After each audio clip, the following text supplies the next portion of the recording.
All right, y'all, we are back. I am Miss Sophia the Diva. We have been having an off to the side, break time conversation with my boy Kirk Lockhart, who's living in Santa Clarita, California.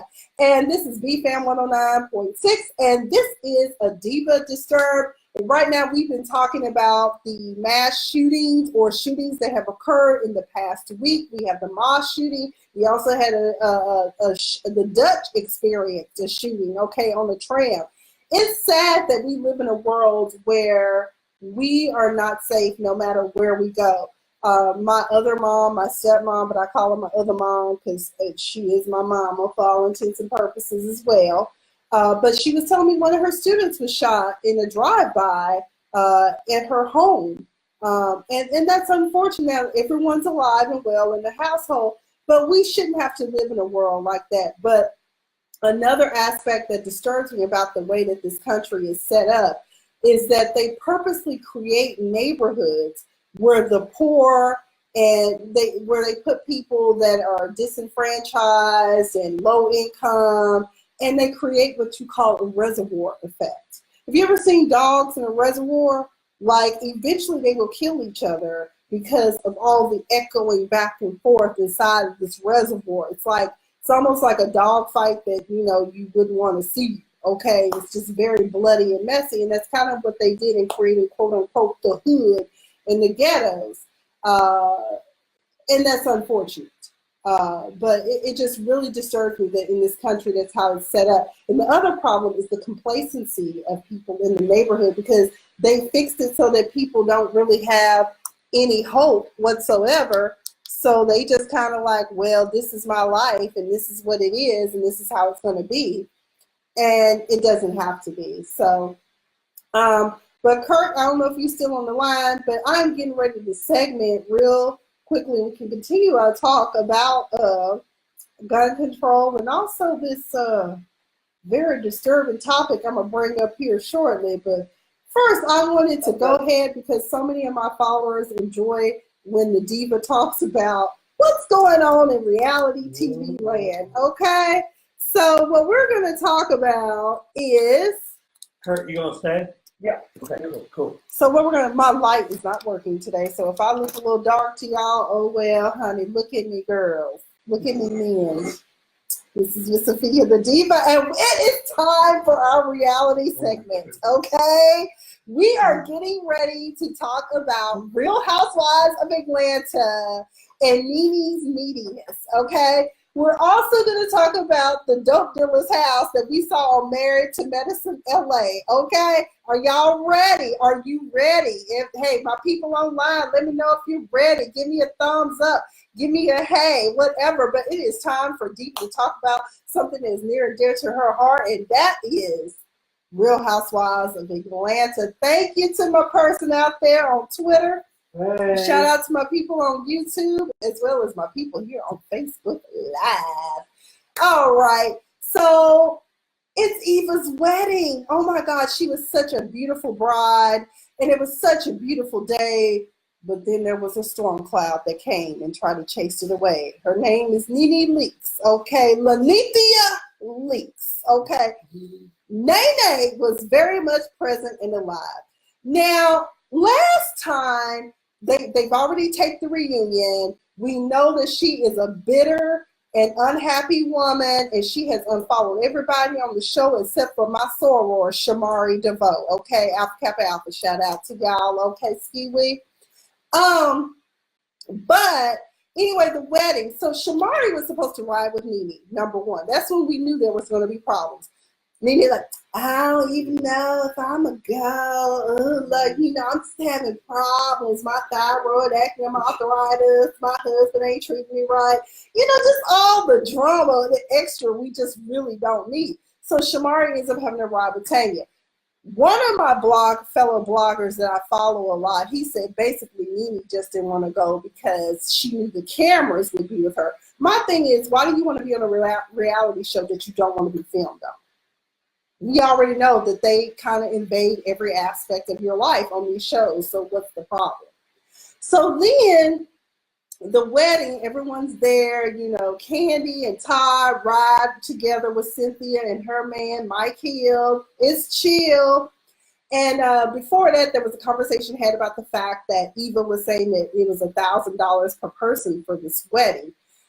And that's when they were talking about, we could have gotten it done. The old lady gave for $23 a head. And I'm like, I don't think anybody would have ate the old lady gave food. But okay, because word on the street is not that great. And I'm not down in it because I haven't tried it. But that's what the word on the street is saying. But I am going to come and try it one of these days. Maybe me and Bay can come and try it one day. We'll see.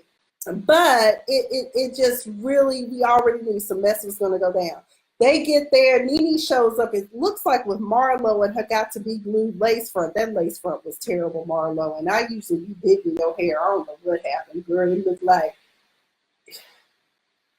I don't know what it looked like. It didn't look right. That's for sure. Okay. So anyway, Nene up there, Bravo shady as hell. Supposed to be Eva's day, and y'all on here showing flashbacks of Nene's wedding, and it was just really tacky and in poor taste. And she cried just thinking about her and how her and Greg are allegedly having all these problems after the ceremony, which, by the way, Michael Sterling, those were the most beautiful vows I've ever heard. I hope I find me a man that want to be with me from this life to the next, honey, from his final breath to the next life, honey. We come back as ladybugs. I mean, that's what I'm talking about. Hey, man, okay, clap it up for Eva, getting her a good man, because Lord knows that last one. What's his name? Kevin Gates, and I'm scared about that too. I'm scared for you, Michael. You know Kevin crazy and refused to get on meds because he is in fact bipolar, but he in denial about that. But that's Eva's baby daddy, and y'all know who Kevin Gates is. He used to write a lot. He's a very gifted and talented young man, but has a lot of demons that he's dealing with, and he refuses to get help. He was on Yana Van Zant Fix My Life, and she couldn't fix it. So there you go. But either way, Nene, after the ceremony, broke down, started crying, run off. And then we find out that she and Greg supposedly are having conversations about separating. They already sleep in separate bedrooms. That's not uncommon when you have an ill person, an ill spouse. And a lot of people end up having to sleep, you know, either in an armchair or in a separate bedroom from their spouses. That happens. But Nene really was just bigging it up and making it all about her. And people couldn't really, you know, focus on Eva. There was also a conversation about the closet incident that went on. And I'm like, at some point, we're going to have to let the closet thing go. Because the thing is this. You didn't have to brutally attack the girls, Candy and Portia, for going into your closet or whatever happened with the belt. We also found Shamari cannot be left unsupervised. Somebody get my sorghum next time. You cannot, she be down to the bar too much, Lord Jesus. She just be down, she get drunk. Oh my God, Nene, I love you, Nene. I'm here for you. And I was like, somebody get Shamari. Don't leave her with the alcohol. If it's an open bar, somebody, where was Tanya? Tanya, you my girl. I love Tanya. Keep her, Bravo. Keep her. And I found out today watching a news segment that Candy did that one of the main reasons why Nene calls Cynthia shady is the fact that they had a party where Candy and Cynthia both wanted Kenya Moore to come. And they thought it was best not to tell Nene she was coming. And so now Nene like, that just low down snake. She's a snake. And I'm just like, well, they wanted you to come, but they also wanted Kenya to come too.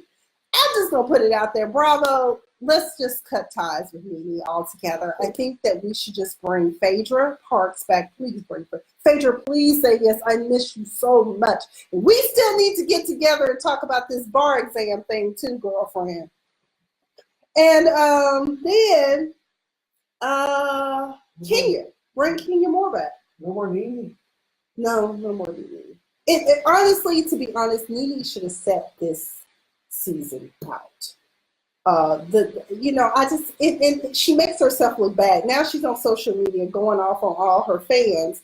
Because I am a fan of hers because I know she's coming from a broken place. She has a lot of unresolved issues from her mother here's the counselor in me coming out. But, you know, it's just like you need to go deal with those and heal from that. I mean, there's nothing worse than having a mother that you feel like she started a whole other family and forgot about you, okay? But be grateful that you had an aunt that was looking out for you, because not everyone can say that they had an aunt or a grandma or somebody. They end up in group homes and in homes where they were molested. You know, it can happen anywhere, but 9 times out of 10 being foster children, it happens. So count your blessings. Go get some healing, Nene. I'm still a fan. I'm still rooting for you to win, but you can't be taking the spotlight and making everything about you and then saying that people aren't supporting you. What do you want them to do, crawl up in your ass? I mean, that's what I was trying to figure out, because those girls have been there for you. Then we probably have to split this segment, but Married to Medicine LA. How many of y'all are like, I am loving Married to Medicine LA. I'm here for it, Dr. Imani. I wish I had known about Dr. Noel before I left LA, because that probably would have prompted me to stay. Although my doctors at the Carson Medical Group are awesome and amazing, I really like that holistic approach that Dr. Noel takes to including Eastern and Western medicine, because I think that a lot of our illnesses do not require a pill. Now, that old lady did kept saying she needed a Xanax, and baby, trust me, Xanax, Ativan, anything, baby, they make you feel all right. I'm telling you, you get a mild dosage of Ativan, folk could be cussing you out. You'd be like, that's nice. That's nice. You know, I'm trying to do my work, sugars, okay? But either way, so this whole episode was about Jazmin. She's a doctor's wife. That's what she said. She a doctor's wife. You remember when we met her in the first episode, that's all she knew was being a doctor's wife. That's all she knows, bless her heart. And she's having a dollhouse themed brunch. And then she tried to make it seem like brunches with themes or theme parties were only germane to LA. Baby, we've been doing that for years. Hell, we've been doing it when we were kids. You had a Mickey Mouse party. Everybody come dressed in your favorite Disney costume or whatever. But I didn't get it. And I thought some parts of the episode, I was like, why are we talking and making it seem like the dolls are evil and they're the ones who caused all our problems as children? It seems to me, particularly with Noelle's daughter, who is beautiful. Oh my God, Dr. Noelle's daughter is gorgeous. She's such a pretty little girl. She had some issues with the doll and wanted her hair to be blonde like the doll and all kinds of stuff. But my thing was, I'm just like, dolls are great. I grew up with dolls. I had Skipper, I had Barbie, I had Magical Moon Barbie, you name it. I picked Angel Face Barbie, all of that. I still remember the names of my dolls.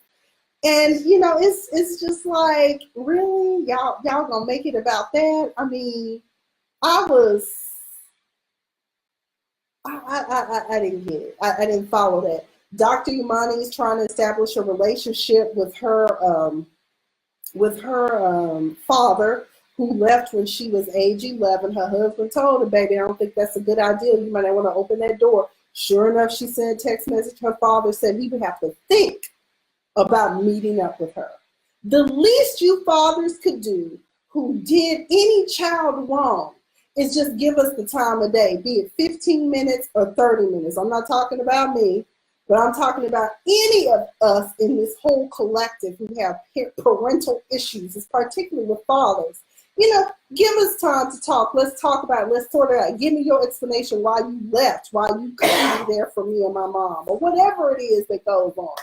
So that's all I'm saying in that situation. But let's get on to this brunch. First of all, the fashions left much to be desired. I'm sorry, ladies, I was not hitting. And Dr. Britton had a daggone Ted Baker dress on, and I love me some Ted Baker, honey. If y'all know who Ted Baker is, y'all better head on down to the nearest Nordstrom. But all I'm saying is that the fashions left much to be desired. I think colorism does need to be addressed. Asha's issues still are ongoing about her husband. Now, Shanique and her husband bringing some mess, honey. Dr. Larry married Asha, but when they were in a relationship, apparently they had a break period, and he tried to get back with Dr. Anissa Smith, who was his girlfriend while he was in residency. And so now I can kind of understand why Asha may feel a little insecure about Dr. Smith being around. And allegedly, being blindsided by not knowing that her presence would be there at Dr. Roberts' birthday party. Now, according to Shanique, I told her she was going to be there. Really? Did you, Shanique? Because you strike me as a messy one. You come with the mess and stir it up, okay? Let us take a break and come back. I just feel like, Asha, you got the ring and let that be that. But if you're not secure that your husband is faithful, then maybe you shouldn't have married him. I know a lot of us as females end up with men who, you know, we feel like we should be with them, but we shouldn't because they just not ready to be a husband. Okay, but now we're going to pause right here. Join the conversation. Let me know if you're feeling married to Medicine LA. I'm Miss Sophia the Diva. This is BFAM 109.6, and you're watching A Diva Disturbed. All right, so I heard two words during the show, that segment right there. I heard Nordstrom. That's going to cost you some money. And what was the other store you named out? You're going to hit them. Who? Cal Massey. Cal Massey. We're going to hit you up, buddy. Get ready. Okay. That email's coming. Who else? Oh, and then we're going to talk about Did You Know? There's some things we might not know. Cal Massey. All right. Shout out to my people that are Best Choice Insurance Services, Savage Cleaning Services, who commented they're ready to hear about RHOA. Real Housewives of Atlanta, shout out from Hollywood, California, from Hilton More Love, Hollywood Charity, Rush Hour Adventures. He says he will never give up his right to protect himself. Then we're not asking you to give up your right to protect yourself, but do you need an automatic weapon? How about a 9mm? Just keep it popping with that. Also, the Lady Barber of Altadena, hey, if you want to sponsor my show, you shout out all these businesses, y'all can definitely donate to Diva's Cash App. It's just Diva 1977. That's it, Diva 1977. And yes, baby loves buttercups. I am 42 years old, but the Diva still looks good. She still looks good. I get it from my grandma. Okay. We are ageless, especially if you're from Mississippi, you're from down south, you're kind of ageless.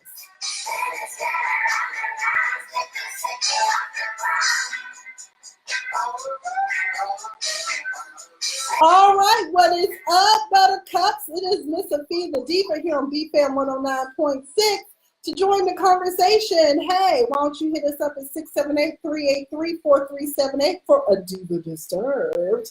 And we have been talking about some disturbing topics, and I'm going to finish out my reality TV segment as we continue to talk about Married to Medicine LA. Shout out to all of y'all watching me here on YouTube, Periscope, and what is this? Facebook Live. Especially shout out to my boy Kirk Lockhart for really being part of the conversation, and also my soror who gave us some more details about what's going on in her state of Missouri with gun laws. So anyways, when we left off, there's a lot going on with Married to Medicine, as my friend was telling me about the inciting things that will happen in the show. So they have an inciting event. And so now at this dollhouse show, after it's a dollhouse brunch at Jazmin's, they have a wrap up with Dr. Britton and who was it? Was it Shanique and Dr. Imani? And Dr. Imani said straight up, she was like, I just want to talk about this house. It looked like a drug dealer's house. Now let me back up. Early in the show, we find out that yes, Jazmin is married to a doctor, a psychiatrist, but no one has ever met him. And the house looks like a multi-million-dollar house in LA. And let's be real, if you get a 2-bedroom in LA for under $1 million, you are doing good. I'm talking about LA proper and any like in the beach community. People will pay $1.5 million for a 2-bedroom with no central air and heat and 1 bathroom. Okay, I'm just saying. So that house has to be at least worth $6 or $7 million in LA. So I was like, maybe he has a trust fund. If you want to talk about him being a drug dealer, technically psychiatrists can be. But psychiatrists, that's what they do. They write prescriptions. They don't care about how you're really doing other than how the med's affecting you. That's why your setup is always to have a therapist, a counselor, plus a psychiatrist. because they're the ones who's going to get you the meds to help you get to feeling well, but you have to continue to take the meds. So yeah, the drug dealer, he probably is writing out some things, but I don't think he's a drug dealer. It could be family money, or he could have invested well. He could be part of a tech company. We don't know. But I hope he shows up, because, honey, right now we wondering if Jazmin living in a house with a child and no husband, honey. We don't know. Maybe he writes books under a different, maybe he writes those romantic Harlequin novels or whatever they're called, under some surname or whatever. Is it surname? Whatever it's called, where you don't write under your real name. But, oh, wait a minute, I got some comments here on Twitter. Wendy Williams, what's up with her? Well, we already talked about Wendy Williams. We're praying for her and her, as she works through her recovery of this latest falling off the wagon, or whatever the proper term is. We're praying for her right here. So I just found it really interesting that Jazmin's husband, she's part of the show, but no one's ever met her husband, who is a doctor. That is weird to me. But that just, I don't know. But Married to Medicine LA, I am here for it. I am here for the ladies. Dr. Britton's marriage, I hope it stays together, because I think they're a cute couple. I think they have beautiful children. And one of the things I was noting to one of my friends about that, because her husband lives in Orlando, Florida. She lives in LA. And one of the things she claims is that in Orlando, it's not a diverse anesthesiology region or area to work in for whatever reason. I think that in LA they're a little bit more cutting edge. People think Florida is glamorous because you got Miami, Tampa, all of that, but it's still the South. It's still the South. So in LA it's a little bit more, I don't know, it's just more to do. But I found that really interesting. I think part of the reason why Dr. Britton is okay with being separated from her family is because when she was in the military, and when you're in the military, you spend a lot of time away from your loved ones anyways. So that may be why she feels that way. Let's see, what else? I think that's all I've got on Married to Medicine LA. If there was anything else you guys want to talk about with Married to Medicine, drop it in the comments or call in. We still got time. We've got like 20 minutes left for the show.